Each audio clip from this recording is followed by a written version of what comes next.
years, he accumulated a net worth of over $500 billion, making him the richest man in United States history. Now that y'all caught up on who this guy is, let's get into the dark stuff. And just remember, this is the same guy who once said, and I quote, "We will keep their lives short and their minds weak while pretending to do the opposite. We will use our knowledge of science and technology in subtle ways so that they never see what is happening. By using soft metals, agent accelerators, sedatives in food and in water as well as in the air, they will be covered in poisons wherever they turn. Soft metals will make them lose their minds." Around the time that Rockefeller seized the U.S. media, he also hijacked the pharmaceutical industry and took control of the education system. Once it was discovered that drugs could be produced from petroleum, America's top oil mogul, Rockefeller, after taking control of all the media, he instructed his propagandists to invert reality accordingly. So natural medicines used for thousands of years before this were now recognized as alternatives. The new petroleum-based highly addictive drugs were now recognized as the gold standard. So after buying out a German pharmaceutical company that manufactured chemicals of war for Adolf Hitler by the name of IG Farben, he then leveraged his political influence by pressing Congress to declare natural healing modalities as impractical. Rockefeller then took control of the American Medical Association, which is weird because this right here is their new symbol and it looks very similar to that.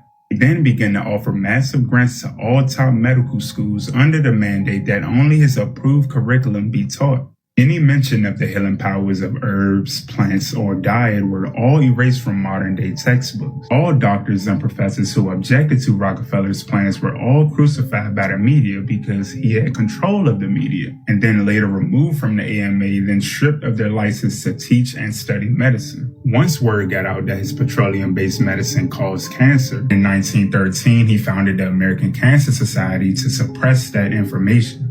Notice the same logo. Coincidentally, this was the same year that they founded the Federal Reserve. Me personally, I don't believe in coincidences, but y'all let me know what y'all think down below in the comments. Read this book. Like, the CIA is doing this all over again, trying to discredit and trying to sow discord. And we really need to stay together right now. 100%. And it ties into the thing that initially brought us together in content was Diddy, is that once they saw how powerful these black movements could be, because black people have had such a bad go of it politically in those earlier days, especially. And then through the civil rights movement, they saw, oh my goodness, these people can really organize. These people can really project quality arguments and make a difference. We need to figure out, and I'm speculating a little bit as to the connections from A to B, but you wind up with black culture being propped up by a whole bunch of blackmailers and really corrupt celebrities that are pulling strings in order to promote the most degenerate artists you could ever promote, in order to promote culture that is a direct pipeline to prison, which is basically used as slave labor today by all the biggest corporations like Starbucks, McDonald's, Verizon. You're calling your Verizon sales rep, and some of those calls are going into prisons to people that are getting paid cents per hour.